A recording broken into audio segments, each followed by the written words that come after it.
Hey everyone, welcome to our Strong Mind, Strong Body podcast.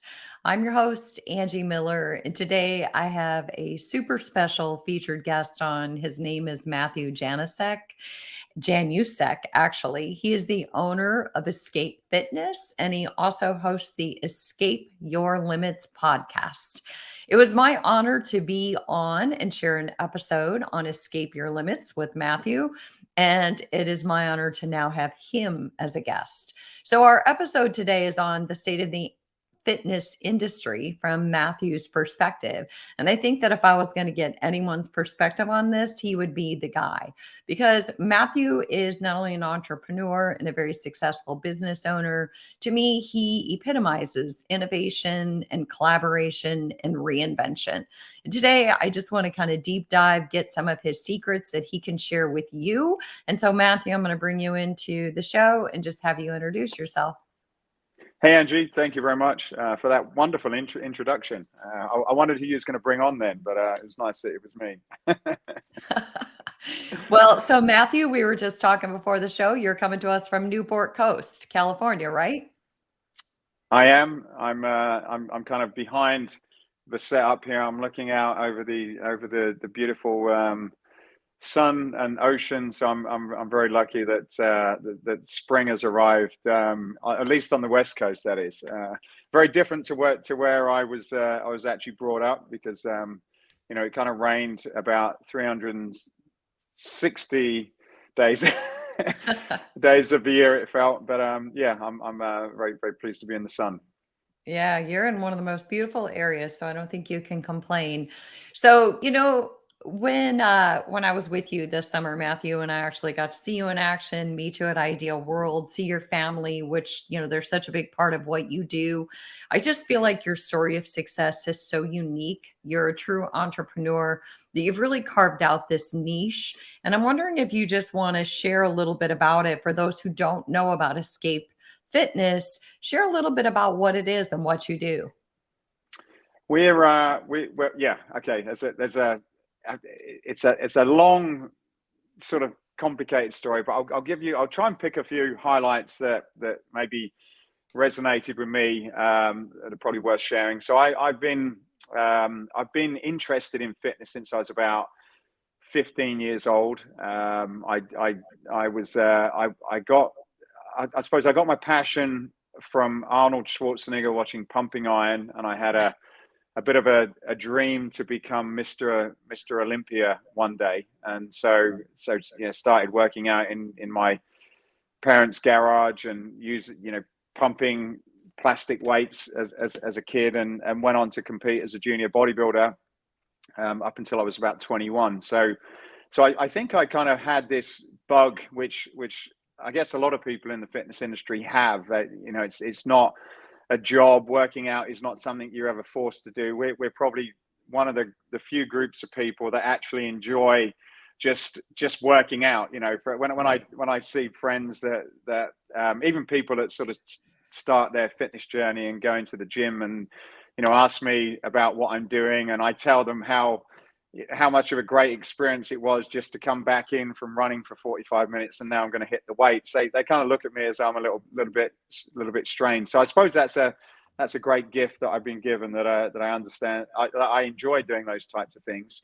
and probably even better, I was able to when I was in my sort of mid to late 20s, I was able to set up a business with my father with no investment, no prior business experience, no connections, nothing really. But we managed to sort of start up a company buying and selling dumbbells to commercial gyms, and Really? through a lot of timing and some luck and a ton of hard work, we were able to start a business in England back then, and then here we are today, 25 years later. We're I suppose one of the major players in the functional training space, which wasn't called functional training when I started. It was just it was just what you did, I suppose, before it. That was the way I used to train, and yeah, I met my wife through the industry. I've sort of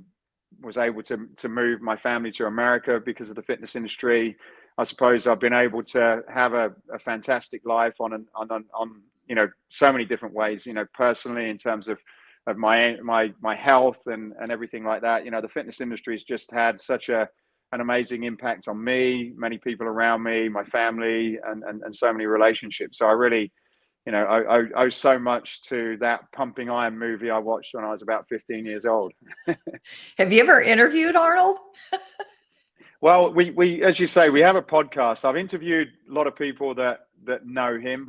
Probably one of the closest people I know was Frank Zane, who sort of was had a pretty good relationship for a period of time with Arnold, and so it's one of the things that's on my list. My wife gets the guests for us, and we're certainly trying at many different angles to get in touch with him. And one day I'll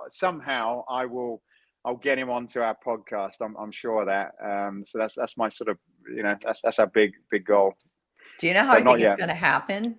I think it's going to happen because Arnold is just going to be happening to listen to Strong Mind, Strong Body today. And he's going to be like, wow, you know what? I saw this great podcast and Matthew Januszek was on there and I need to be on his podcast. So that's a great story. So since you were 15, you're out in your garage pumping iron and doing junior bodybuilding or body weight competitions, and then you and your dad start selling dumbbells, and then it turns into this Escape Fitness decades later.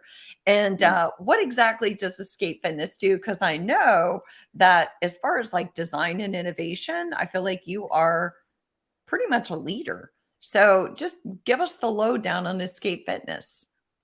We design functional training or group training areas or personal training spaces within commercial facilities. So that could be big box gyms, that could be boutique studios, personal training studios, apartment complexes, hotels.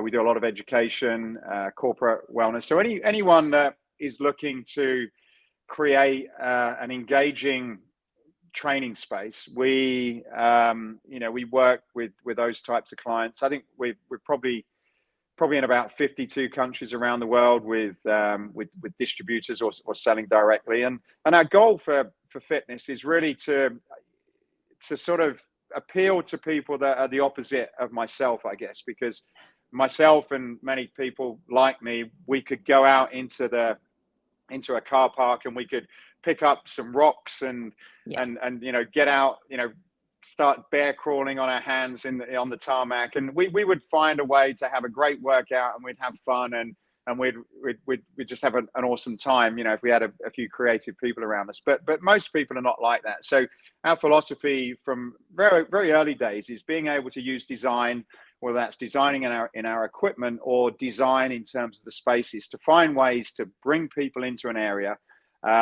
reduce the intimidation factor about picking up pieces of equipment, and make fitness a fun experience on some level, whether that's some of the programming that we do, whether that's working with our designers and architects in designing the space, or whether it's something as simple as designing fun, colorful, soft tires that you can flip and pull and drag and do things like that. That's really been our philosophy. And I suppose something that we've always done differently to a lot of other people within the space. And as you said in the introduction, innovation is always a big thing for us. We're always trying to think of new and exciting ways to get people to exercise, and not in a gimmicky way, because there's obviously, as you know, you've been around, and there's a lot of gimmicks in the fitness industry that come and go. But things that make sense, that deliver results, and with really good education, which is what you guys do,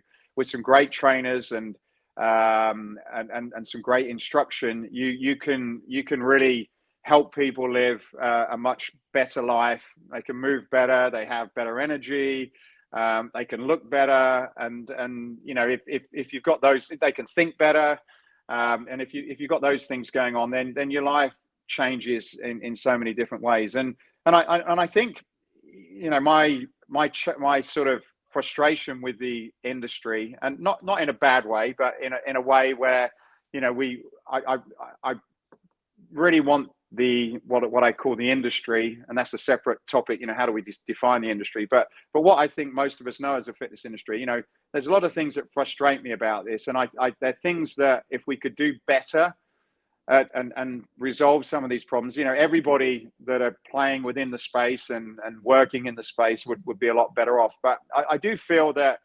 we narrow down our proposition to be something that really only appeals to people like ourselves. We're always going to work out. We understand the benefits of working out. We know what to do.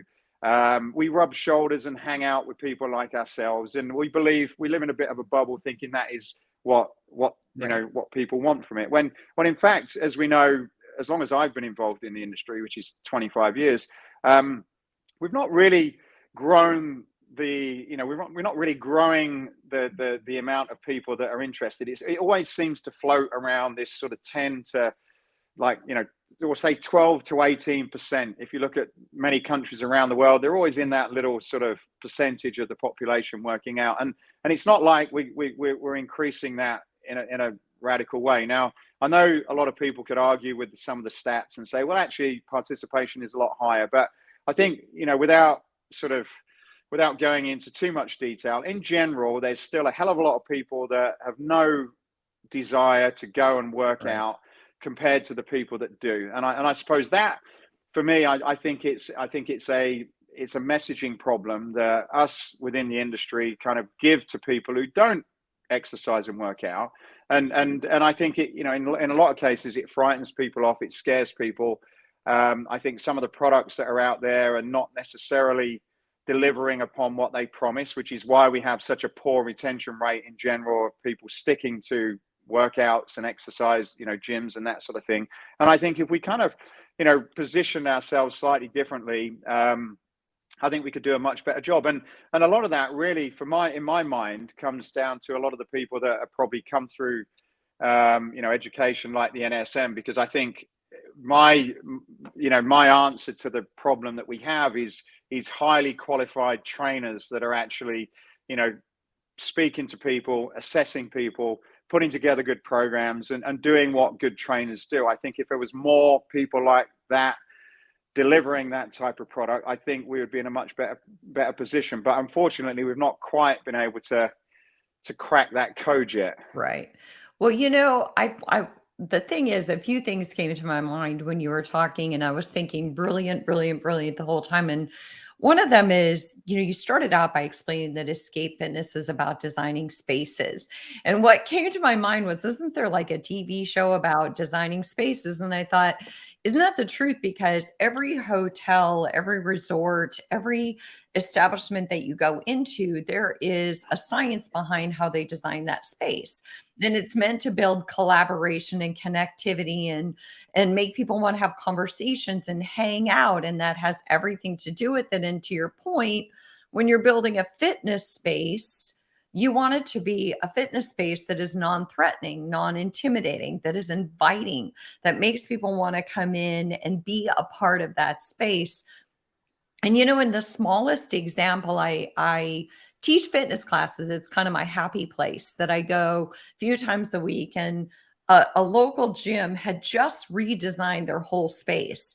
And they were doing kind of a functional training class in this one particular space. And they redesigned it in a way that really threw everyone off, in a way that kind of disinvited people to participate and made people feel more exposed, if you will, more vulnerable, and took away that feeling that people had of being able to participate, but not be exposed to everyone in the gym. And it was amazing just to watch the classes drop in attendance just by the space and the way that it was designed. And so you're right, there's such a science behind that, both in conversation spaces and hotels, as well as in fitness spaces. And so kudos to you for designing those kind of spaces. And Matthew, before we go on, I want to just reintroduce you. This is Strong Mind, Strong Body, and I'm Angie Miller. I'm talking to Matthew Januszek, and he owns Escape Fitness. He also hosts the Escape Your Limits podcast. And we're just talking about innovation and reinvention and what the fitness industry looks like today. But Matthew, you also talked about kind of some of the concerns in fitness. And I love where you were going with that, because you're right. It does have to do with good educators and us resonating with people's needs. But it also, like you're saying, we're missing a big part of the population. This summer, when I was at Idea World, when I was at your podcast, I was talking to our CEO of NASM, and I said, I feel like we're all swimming in a fishbowl. And we don't even realize that there's all these fish outside of the bowl that don't have any clue as to why we get so excited to swim in this fishbowl. And Mm, they're not incentivized to come join us because we just seem very threatening. And mm, we keep preaching the same sermon, if you will, to one another. We go to these big conventions and we have these big powwows and we get each other all excited. But there's still like masses of the population that aren't very excited about it. mm, And there's so many people that we haven't quite reached. So outside of having good educators and good fitness spaces, what do you think is going to help us bridge that gap between the people who are with us and the ones, the other, what, 80 something percent that we want to join us? mm. Well, it's becoming. I suppose the space is becoming fairly fragmented, and unfortunately, the big brands with the money have the ability to push a particular. Like I don't like sort of necessarily. You know, I don't want to come across as being negative, and there are some things out there that's great. It's getting people in. There's certainly a lot of gateway products that get people to think about fitness, and they're kind of fun and they're kind of entertaining. But I suppose we all know, and my guess is that the type of people that are listening to this understand. Look, if in most cases, let's take this on a really big level. That we've got a challenge in our country, in the US and in where I'm from in the UK, where we're getting unhealthier every single year. The population, the health is deteriorating. The top diseases that are out there are lifestyle related diseases, and meaning that they're all preventable. And how are they preventable? Well, through good nutrition, nutrition, diet, exercise. If you recovery, if you're sort of out of balance, and you can work with a professional to get yourself in balance, doing some very, very basic things, moving more, eating the right types of food, stopping doing, eating and drinking things that you shouldn't do, and getting the right type of rest and recovery, lowering your stress, etc. All things that us as an industry do, then we're going to make a massive impact. People are going to be healthier, they're going to live longer, they're not going to have to take medication, they're not going to have to use a health service. So we kind of know that we've got this amazing solution out there. So that's the first thing. Okay, that's the good news. Now, obviously, a lot of people jump on the bandwagon, whether it's companies selling, seemingly healthy pills, healthy food that have got, protein in it and this kind of stuff. And then, companies that are selling, oh, well, do this and this will solve your exercise problem. And in Yeah. most cases, if the marketing spend is so great for some of these kind of, I'll call them like fads, that people are convinced that this is what they need. They've got big budgets to write great articles and to randomly link it to research. And so people go and the average people on the street that don't listen to podcasts like this, that don't spend time educating themselves. And even if you do that, you've got to really stay on top of things to understand that, truth versus the sort of falsehood. But, they get conned into doing these things, and then what happens, we all know what happens, is they get into it, they realize it's not working, or something else happens as a result of trying to sort of go and do high intensity interval training 3 or 4 times a week, and they get injured, or they get burnt out, or they create something else, and then they stop, and then they say, well, fitness isn't for me. Well, yes, it is. You've just probably got involved on the wrong level. You've been conned by something that probably doesn't necessarily have your best intentions at heart, and then you drop out and you continue on your path. And I think somehow, and I don't know how to do this, but we had a small panel where we discussed this at an event just a week ago, and somehow we are, the NSM trainers and people like yourself are the answer. And somehow we've got to figure out how to get that message out that, look, paying, you obviously got to invest in this, but paying for good qualified people that can look at you, can understand exactly where you are, can give you a unique assessment of where you are individually and assist you getting to where you want to be. Right. And in most cases, as you know this yourself, it could be a case of, look, you're just extremely stressed. What you really need is to recover. You need to start moving. You need to kind of, get some really good sleep. You need to stop doing the things that are causing you a problem. And then we can start you with some gentle exercise. We can, progress you very, very, very gradually. We can get you moving in a way that's going to be sensible, because maybe you've got a back injury, maybe you've got tight hamstrings, and putting you on a treadmill for 20 minutes running at full speed is not the best thing that you need at the moment. And then people can start getting confidence that, this health, whatever they call fitness, which I think is probably not the right word, but that is what, is going to get you better. And I do really think that the trainers, personal trainers and fitness instructors, they are the answer. Big brands selling, these types of products isn't the answer. And somehow I think if we could figure that out, and people are, there are some people doing a great job. I think we could increase the salaries for a lot of these people, which at the moment, you can, in some cases, you can actually get more money going to work at someone like Amazon than you can if you're a trainer that's been through, several years of education. These people should be up there with doctors in my mind. And doctors also need, need to be partnering up with some of these fitness professionals. So I think, it puts money, it makes fitness a profession where people can support their families. It means that they can actually do things that as a society we need.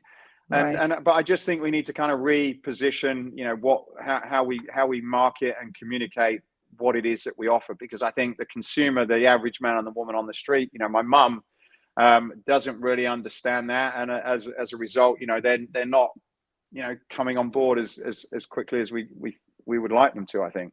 Well, a couple of thoughts came to my mind when you were saying that, and I agree, to reach the masses, I think not to oversimplify, but I think one of the best things we can do is just listen. Instead of trying to kind of maybe shove it down people's throats why they should exercise, because what we know intellectually and what we practice in our lives are sometimes, somewhat separate.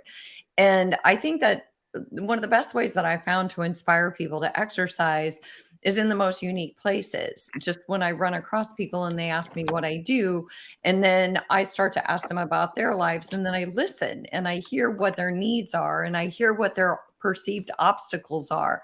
And then instead of just giving them a one size fits all approach, they actually feel like they're heard and they're seen and they're understood and they're validated before I even start to move into solutions. And I think that we're a solution focused industry, which is great when you already have your client in place. But when you're Yeah. meeting somebody, what they really want is to be seen and heard. And they don't want to hear about all the beauty of fitness because they already know this, but they want you to see them and hear their problems. And then you can work with them to kind of help individualize what might help them. And sometimes it's the simplest thing. I mean, I've actually just said, just even to my clients in therapy, I just say, have you tried walking outside? Because that is a form of exercise. Have you tried active breathing exercises? Because that's a way to reset and recover your body.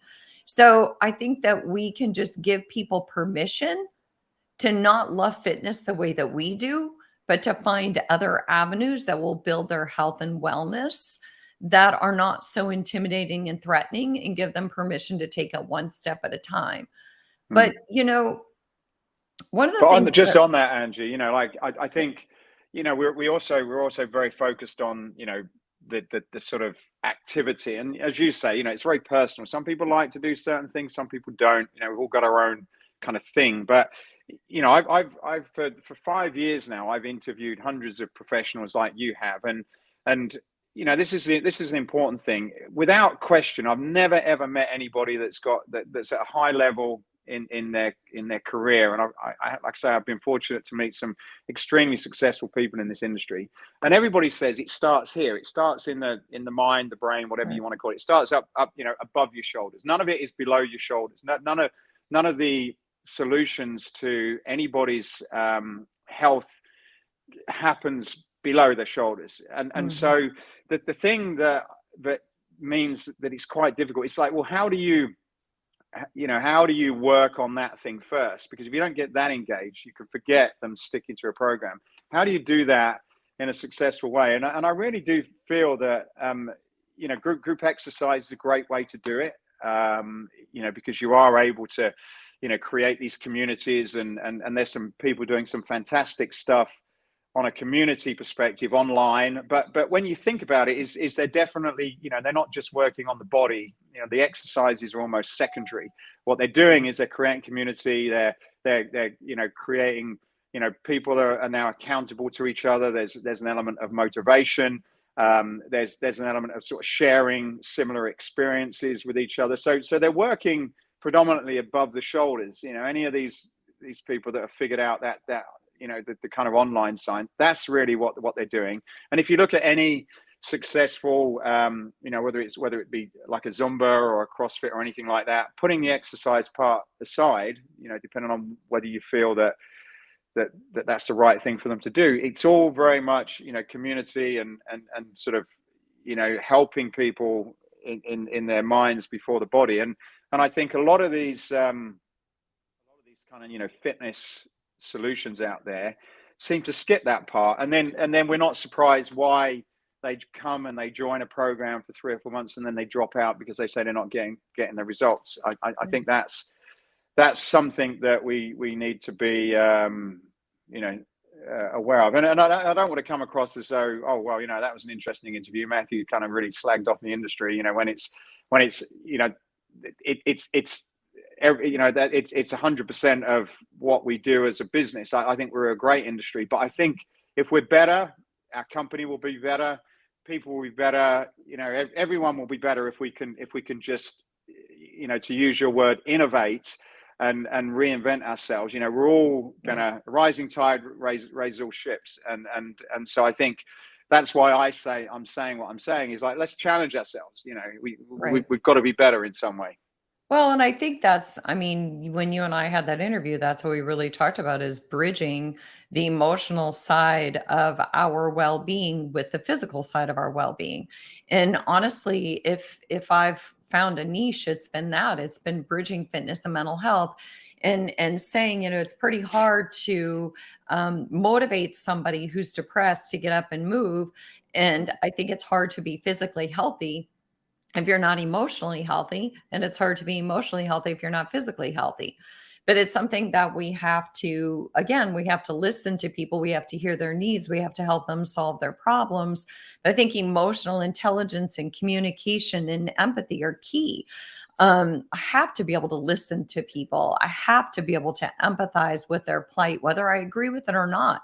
I'm not here to argue with them or tell them why they shouldn't be thinking the way they're thinking, or it's has everything to do with motivational interviewing, meeting people where they are, asking open-ended questions, being authentic, and being willing to sit in the driver's seat, or in the passenger seat, and support them as they hold the wheel and put their foot on the accelerator, give them permission to put on the brakes when they need to. But I'm always collaborating and supporting and guiding. I'm not directing and demanding and telling them what to do. And I feel like our industry has been like that for a long time. And now we're like, hey, it makes sense that we're thinking about wellness as an entity, that we're thinking about physical, emotional, mental wellness. And we're trying to figure out a way to do this. So I feel like the industry is going in the perfect direction. I feel like we are actually finding a way to bridge that gap and to get on board. I spoke in Bangkok last year, and I had so many people come up to me because all of my topics were the softer side of fitness: emotional intelligence, stress management, building resilience. And so many came up to me and said, culturally, we're just now talking about this in the Asian culture. And thank you for bringing this to us. and making it, giving it space and a voice, and showing that it's impactful, that it matters, the way that we're talking to people and showing up for people. Mm. So no, I appreciate that. I don't at all hear you say, oh, we're doing things wrong. I think we're saying in terms of innovation, there's a lot more we can Mm. do. And Yeah, and on that, I suppose the good thing, the reason, if you're a business person and you're saying, okay, look, what's the next opportunity? The good thing is that there's an amazing opportunity out there, because nobody's really, nobody en masse have figured this out. There's a lot of people that haven't don't understand how to solve that problem. There are some people that have, and they're doing extremely well. There's a lot of people that need helping. So, if you're in a business position, it's like, okay, look, there's all these people that need help. I've figured out how to solve that problem. And none of our competitors have figured it out yet. They yeah, don't seem to be on board with it. What a great opportunity. And that's the exciting thing. Like, look at all these, you got sort of 80% of the population that are ready for this. If you could sort of, figure out a way of getting a solution for them. And it's not difficult. We all know that if you want to achieve whatever goal it is for fitness, if you want to improve how you look, if you want to get a little bit healthier, it is relatively straightforward. I think in some cases we baffle the consumer with science, where you've got to do all these crazy things, and they get intimidated by it. Where we all know, I'm 52. I've been working out for most of my life. I've you're got a not going to very, ask me very to say my simple. age, are you? No, I'm not. I'm not. But I've when you've been working out for sort of over 30 years, and you're in great shape, and you're in better shape than your younger brothers and sisters that are half our age, it's like, okay, look, it's not complicated. If you follow this and do it fairly regularly, you can have, you can be in great shape and be healthy. So it's not like we're trying to crack the code of, how to get the next person on Mars. We've already solved that part. What we've got to do is, as you say, we've got to figure out the soft stuff. The rest of it's like, yeah, just move, do some resistance, Right. eat this bait in this way, get your recovery. That's it. Very simple. Now what we've got to do is we've got to help people to get over the emotional barriers and motivation, that to be able to feel as though they're going to be able to fit that into what they think is a busy life. They've got to fit that 20 minutes 3 or 4 times a week into their day, and they Right. can do it. That's what we've got to do, and we've got to do it in a way similar to what Escape focus on in terms of their products.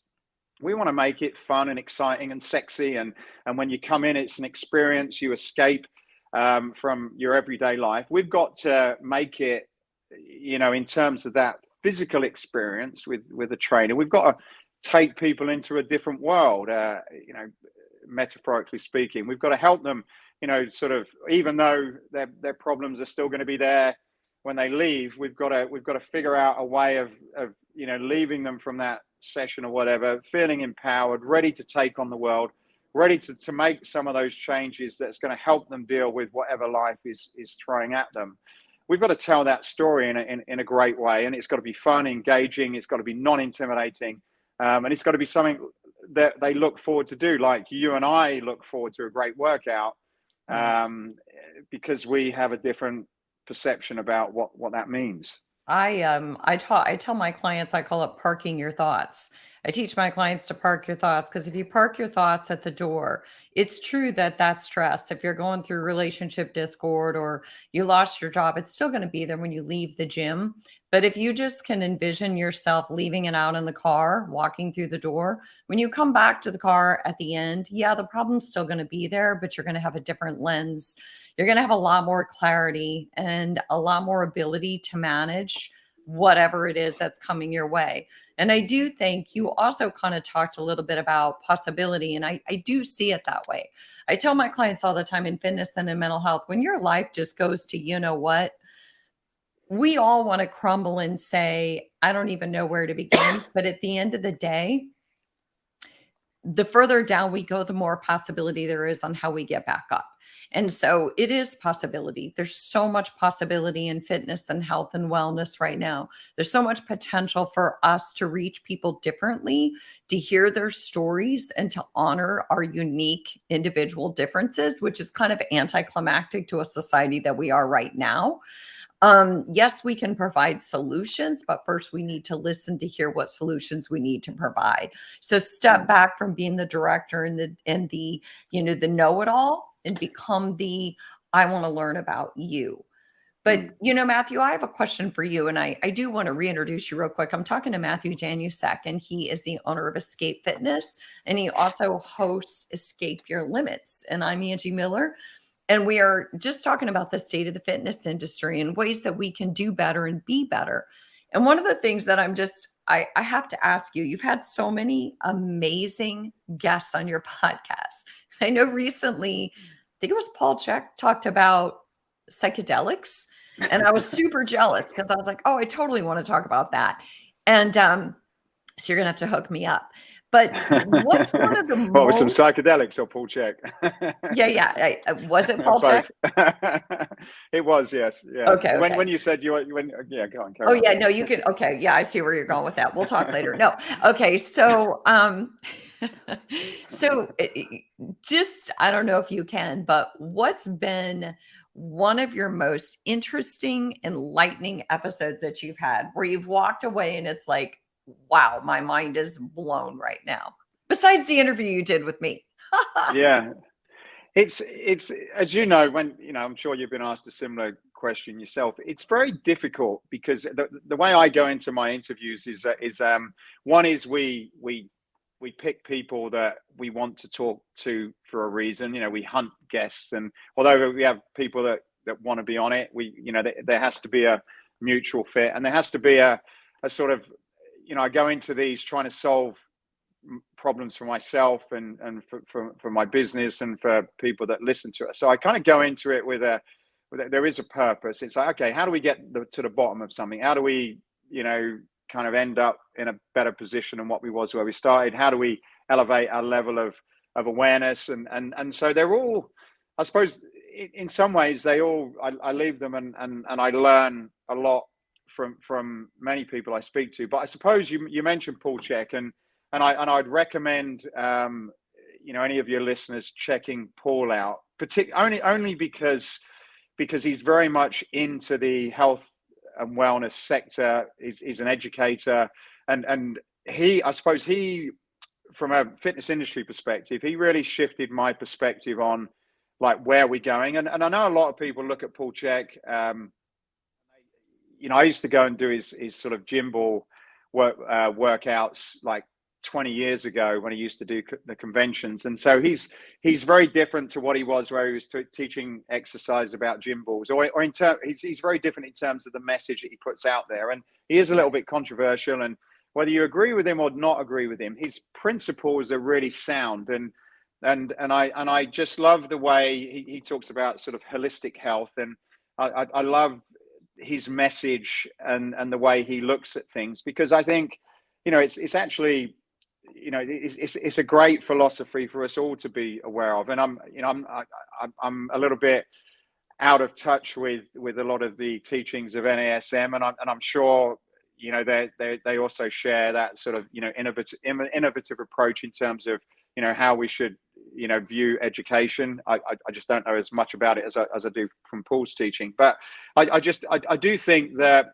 you've got these people out there that are really they've got some great principles. They are innovating, and they're also innovating in the way that they get that message out there, because one of the things that we have to think about if we're if health and fitness is a business for us is there's so many different problems that you can solve for so many people, and I think the challenge is we try and go after everything. It's like, well, who do you go after, or what's your business for? And it's like, oh well we cater for everybody.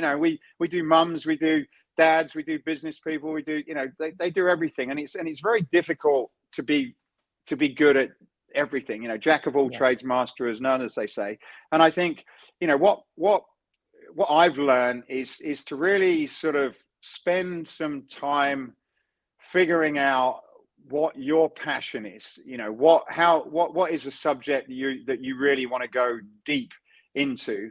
How does that connect with a story that resonates with you? And then figure out how you can then communicate that message with your target audience. So I'll give you a little example. For me, I'm a business person. I'm into fitness, and I know many business people that I meet that run businesses or business leaders that are very influential people. They have big, they either own companies that have lots of employees, or they have a platform where they have a job in in an industry or whatever, and a lot of people listen to them, but yet their personal health suffers because of their role. And so I feel, as a leader, for you to be the best leader you can be and to help people, if you're not putting your health, fitness, and wellness first, you're actually letting your family down, the people that work for you down, your industry down. You're actually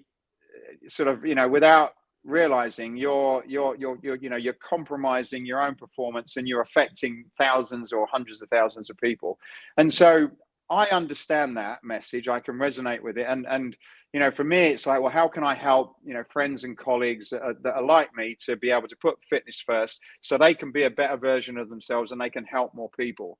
And I think that's something that as fitness professionals have a great opportunity to do, because we can compete with huge companies if we're able to really resonate with an audience, if we're able to get that unique knowledge, those unique case studies, those unique referrals from people that are within that channel. And I think that's what Paul does. He obviously appeals to a very niche group of people, and his marketing efforts, in some people can say they're a little bit wacky, but as long as that audience, it doesn't matter if you upset people. It doesn't matter if you say things that people don't like. The fact that Paul talks about psychedelics and he's got his own story about those, some people may never go to Paul because of his belief on certain things, but there's also a lot of people that does. And so I think, with all the people I've talked about, it's like, look, they go all in on who they are, and they don't mind about upsetting everybody else that doesn't believe in it.